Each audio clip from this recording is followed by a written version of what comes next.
Hello, my beautiful people. Kumusta kayo diyan? It's me, El, and for today's video, medyo mag-level up tayo ng chismis. Hindi ito tungkol sa artista, kundi sa isang bagay na halos kasama na natin sa pang-araw-araw na buhay. Yes, you guessed it right.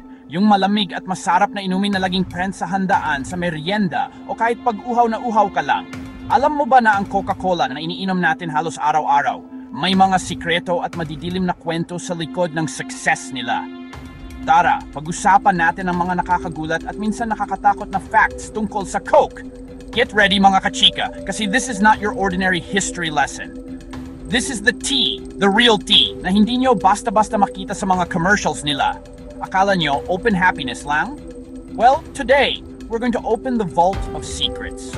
From its controversial ingredients to its shady business practices, isa-isahin natin ang mga kabanata ng buhay ng paborito nating soft drink. So grab your own drink, kahit anong brand pa yan, walang issue sa kin. At samahan nyo akong alamin ang mga kwentong pilit nilang tinatago. Baka after this video, mag-iba ang tingin nyo sa bawat lagok nyo ng Coke. O baka naman, mas lalo pa kayong mag-curious. Either way, ang goal natin ay maging informed. Hindi naman sa sinisira natin, no? Gusto lang natin malaman ang buong katotohanan behind the red and white logo na kilalang kilala sa buong mundo. Handa na ba kayo? Let's start the unboxing of secrets. Let's go! Ang cocaine sa loob ng Coke. Unang-una sa listahan, at ito nakakaloka talaga. Alam nyo ba na dati ang pag-inom ng Coke ay pwedeng literal na magpa-high sa'yo? Yes, you heard it right, mga besh. May cocaine talaga ang Coca-Cola noon. Hindi ito chismis, totoo to. Kaya nga Coca ang pangalan niya galing sa coca leaves, which is the source of cocaine. Shocking, di ba? Akala mo pampapresko lang, yun pala may pa-surprise ingredient. Siyempre, hindi naman yung tipong isang linya na hinihitit mo, pero may sapat na amount para ma-feel mo yung konting kick. Noong mga panahong yon, legal pa kasi ang cocaine at ginagamit talaga siyang parang gamot. Ang tingin ng mga tao, safe siya at nakakatulong pangaraw. Imagine, umiinom ka lang ng soft drink, pero parang may energy boost ka na, may konting saya. Kaya siguro naging super popular agad ang Coke noon. Pero syempre, habang tumatagal, natuklasan ang mga masamang epekto ng cocaine sa katawan. It took them until 1903 para opisyal na tanggalin ang cocaine sa recipe. Pero wait, there's more! May mga nagsasabi na may mga trace pa rin daw na nahanap sa formula hanggang 1929. Ang tagal din. Kaya sa susunod na may mag-joke sa'yo na addict ka ba sa Coke, pwede mong sabihin na, well, technically, dati, pwede talagang maging addict yan. Nakakatuwa isipin na yung inuming pambata at pampamilya ngayon ay may ganyang klaseng nakaraan. Parang yung kaibigan mong good boy ngayon, pero wild pala nung kabataan niya. It just goes to show na lahat ng bagay, kahit ang isang higanteng kumpanya, ay may mga skeleton in the closet. At ito pa lang ang simula, mga friendship! So tinanggal na nga nila yung cocaine, di ba? Pero akala nyo ba dahil lang sa health concerns? Ay, hindi lang yan mga akla. May mas malalim at mas madilim na dahilan. May kinalaman ito sa racism. Grabe, di ba? Noong early 1900s, kasagsagan ng racial tension sa Amerika, nagsimulang kumalat ang mga balita na nakabase sa puro kasinungalingan at prejudice. Ang mga puting Amerikano, partikular sa South, ay nagsimulang mag-panic. Sabi nila, ang pag-inom daw ng Coke ay nagiging sanhi ng pagiging bayolente ng mga Black Americans. May mga fake news na kumakalat, mga headlines sa dyaryo na sinasabing ang mga black men na high sa cocaine ay nagiging delikado at umaatake raw ng mga puti. Sobrang unfair at walang basehan, pero yun ang pinaniwalaan ng marami noon. Ang Coke na ayaw madamay sa gulo at ayaw masira ang kanilang wholesome na imahe ay nakaramdam ng pressure. Ayaw nilang ma-associate ang produkto nila sa mga krimen at sa racial conflict. So, anong ginawa nila? Para linisin ang pangalan nila at para mapacify yung mga racist na customer nila, they made the business decision to remove the cocaine. Nakakalungkot isipin na ang isang malaking desisyon na tulad nito ay hindi lang dahil sa pag-aalala sa kalusugan ng tao, kundi dahil din sa takot at diskriminasyon. It was a marketing and PR move to protect the brand. Pinapakita lang nito kung gaano kalakas ang impluensya ng social issues at racism sa business decisions noon. Hindi lang ito tungkol sa formula ng isang inumin, kundi tungkol sa isang mas malaking problema ng lipunan na ginamit nila para sa kanilang kapakanan. Ang dilim. Diba? Parang pag nalaman mo yung sikreto ng ex mo. Charot! At dahil napag-usapan na natin ang racism, let's talk about the ultimate corporate rivalry. Coke versus Pepsi.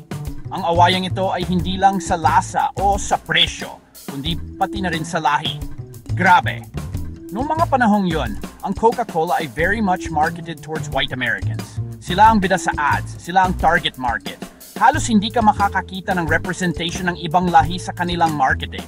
Ang tingin sa Coke ay isang white drink at yun ang imaheng gusto nilang i-project. Ang siste, parang naging exclusive club. Dito na pumasok ang kalaban nilang si Pepsi. Nakita nila ang opportunity. Sabi ng Pepsi, ay, kung ayaw niyo sa kanila, dito kayo sa amin. Naging mas progressive ang Pepsi sa kanilang strategiya. Nag-hire sila ng isang all-black sales team para i-market ang produkto nila specifically sa African-American communities. Kumuha rin sila ng mga black celebrities para maging endorsers. This was a huge deal back then. Dahil dito, ang Pepsi ay nakilala bilang inumin na mas welcoming at inclusive. Nagkaroon sila ng loyal following sa black community na feeling left out ng Coke. Dahil sa ginawa ng Pepsi, na-pressure na naman si Coca-Cola. Bigla silang nag-effort na patunayan na hindi kami racist. Nagsimula silang mag-feature ng mga black models sa kanilang mga ads at mag-sponsor ng mga events sa black communities. Pero sa likod ng camera, sa loob ng kumpanya, may mga issue pa rin daw na discrimination, may mga demanda pa nga from black employees about unfair treatment and lack of opportunities for promotion. So kahit sa labas ay nagpapakita sila ng pagbabago, sa loob pala may mga problema pa rin. The rivalry pushed them to change, pero a long way to go pa rin. Akala nyo ba cocaine lang ang pasabog? Wait, there's more! Originally, ang Coca-Cola ay hindi lang soft drink. May halo rin itong alak. Yes, may alcohol! Ang original na version nito, bago pa naging Coca-Cola, ay tinatawag na Pemberton's French Wine Coca. Bongga, di ba? Parang pang social na wine night. Ito ay isang uri ng Coca wine na sikat sa Europe noon. Basically, it's wine infused with cocaine. So imagine the effect. Lacing ka na, high ka pa, double trouble, double fun. Ang creator nito, si John Pemberton, ay isang pharmacist at yung French wine coca niya ay sobrang successful. Pero may isang malaking problema. Noong 1886, ipinasa sa Atlanta at Fulton County kung saan siya nakatira ang prohibition legislation. Ibig sabihin, bawal na magbenta at uminom ng alak. Naku, patay ang negosyo. So si Pemberton, bilang isang mautak na businessman, kailangan niya mag-isip ng paraan para makalusot. Kailangan niyang i-reformulate ang kanyang sikat na inumin. Dito na niya tinanggal ang wine. Pinalitan niya ito ng sugar syrup at dinagdagan ng carbonated water. At para maging wholesome ang dating, iminarket niya ito bilang isang temperance drink. Ito yung inumin para sa mga taong umiiwas sa alak. Ang laking twist, di ba? Galing sa isang alcoholic beverage, naging simbolo ng pagiging sober. At doon na isinilang ang Coca-Cola na alam natin ngayon. Well, a version of it. So, from a drink that gets you drunk and high, naging family-friendly soda siya. Talk about a major rebranding. From hangover to headache. Dahil pharmacist nga si John Pemberton, ang una niyang goal sa paggawa ng Coca-Cola ay hindi para maging pampalamig, kundi para maging gamot. Yes, it was sold as a patent medicine. Noong mga panahong yun, uso yung mga miracle cure na binibenta sa mga pharmacy. At ang Coke, ipinakilala bilang esteemed brain tonic and intellectual beverage. Ang taray ng claim. Sabi nila, nakakagaling daw ito ng kung ano-anong sakit at karamdaman. Kung may sakit ka sa ulo, uminom ka ng Coke. Kung may nervyos ka o anxiety, Coke ang sagot. Hindi lang yan. Isa sa mga pangunahing marketing claims nila ay nakakatulong daw ito sa indigestion. Kaya pala ang sarap niyang ipares sa masasarap at mamantikang pagkain, di ba? May historical basis pala.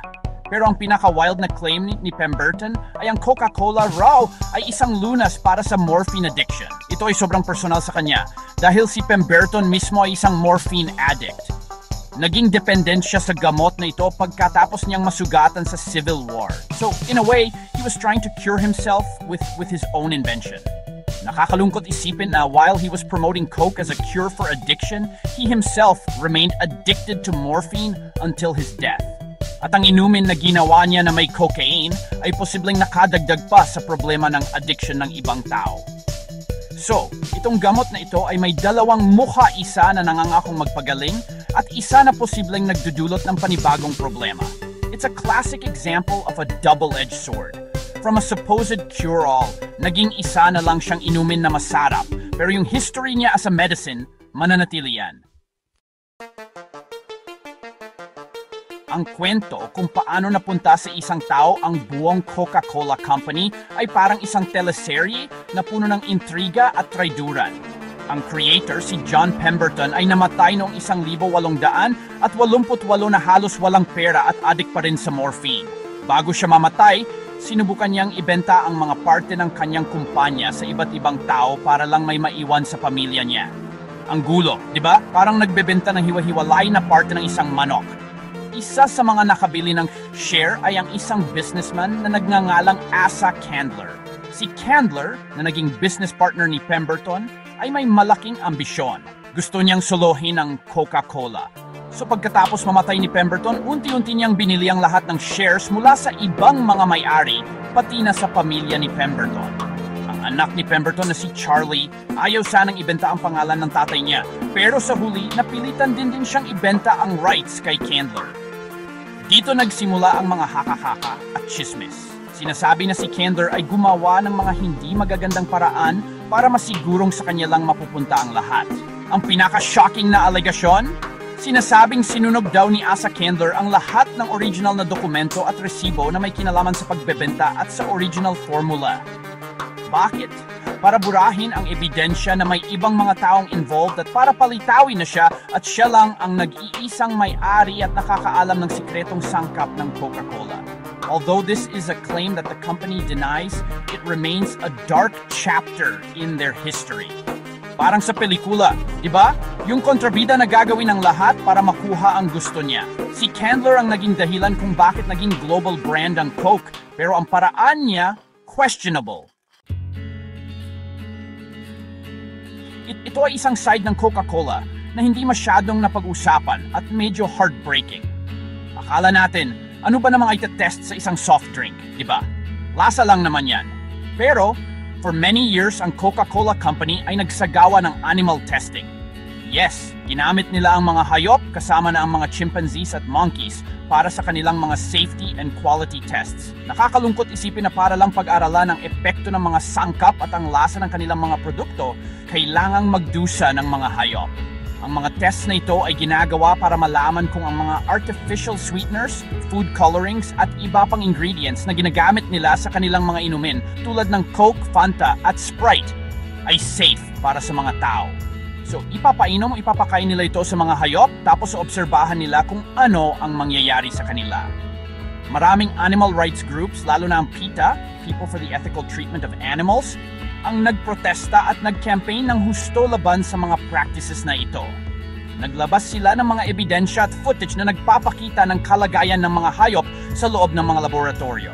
Dahil sa matinding pressure mula sa PETA at sa publiko, nanapi ko na sa mga kwento ng animal cruelty, a new day has come.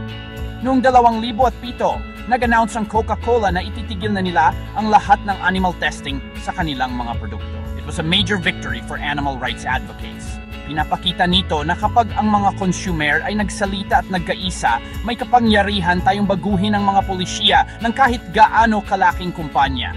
Buti na lang at natapos na ang chapter na yan sa history nila, pero hindi natin dapat kalimutan na minsan yung simpleng inumin natin ay may bahid ng paghihirap ng mga inosenteng hayop. At ang pinakahuli, pero isa sa mga pinaka-iskandaloso sa modernong panahon. Alam nating lahat na ang sobrang pag-inom ng matatamis na inumin tulad ng Coke ay nakakataba at pwedeng magdulot ng diabetes. It's common sense, diba? Pero paano kung sabihin ko sa inyo na gumastos ng milyon-milyong dolyar ang Coca-Cola para kumbinsihin tayong lahat na hindi sila ang problema? Noong 2015, isang malaking expose ang lumabas sa New York Times. Nabuking na ang Coca-Cola ay sikretong nagbabayad sa mga scientists at researchers. Ang goal? Para i-downplay ang link sa pagitan ng sugary drinks at obesity. Nag-fund sila ng isang non-profit organization na tinawag na Global Energy Balance Network. Ang trabaho ng grupong ito ay mag-publish ng mga pag-aaral at magsalita sa media na sinasabing ang tunay na dahilan ng obesity ay hindi ang kinakain o iniinom mo, kundi ang kakulangan sa exercise. Ang galing ng strategy, di ba? Inilipat nila yung sisi mula sa produkto nila papunta sa lifestyle ng mga tao. Hindi Coke ang problema, tamad ka lang mag-exercise. Yun ang gusto nilang palabasin. Nang mabuking ang koneksyon nila sa independent group na ito, grabe ang backlash. Napilitan ng Coke na i-disband ang grupo at maging mas transparent sa kanilang funding. Pero hindi lang yan. Pati ang kanilang healthy alternative na vitamin water na binili nila ay naharap sa demanda dahil sa false advertising. Sinasabi nilang healthy ito pero punong-puno rin pala ng asukal. Halos kasing dami ng isang lata ng Coke. It's a classic case of a giant corporation trying to manipulate science and public opinion to protect their profits. Kahit na ang kapalit ay ang kalusugan ng mga tao. Nakakatakot, di ba? At ayan na, mga kachika, from cocaine and racism to animal testing and paid science, yan ang ilan sa mga madidilim at nakakagulat na sikreto sa likod ng paborito nating Coca-Cola. Grabe, di ba? Sinong mag-aakala na ang isang simpleng boat ng soft drink ay may ganito kabigat at kakulay na kasaysayan? Hindi naman sa sinasabi kung wag na kayong uminom ng Coke, no? The choice is always yours. Ang mahalaga ay alam natin ang kwento sa likod ng produktong tinatangkilik natin. It makes us more critical and aware as consumers. Sana may napulot kayong aral at kaunting chika sa video natin for today. Ang mundo ay puno ng mga kwentong tulad nito, mga katotohanang nakatago sa likod ng magagandang commercials at catchy jingles. At dito sa channel natin, sisikapin nating hukayin pa ang mga yan para sa inyo. Kasi ang kaalaman, di ba, ay power! At ang cheese na may substance, yan ang abangan. Ayun na mga kaibigan, sana may natutunan kayo sa madilim na history ng Coca-Cola. Kung gusto nyo pa ng ganitong kwento, huwag kalimutang mag-like, subscribe, at i-share ang video na to. Salamat sa panonood! Let me know in the comments kung anong masasabi nyo or kung may iba pa kayong alam na sikreto tungkol sa Coke or sa ibang sikat na brands. I would love to read them. Until our next Chismisan session, this is your friend El, signing off. Stay curious, stay informed, and always keep it real. Bye, mga beautiful people. Mwah!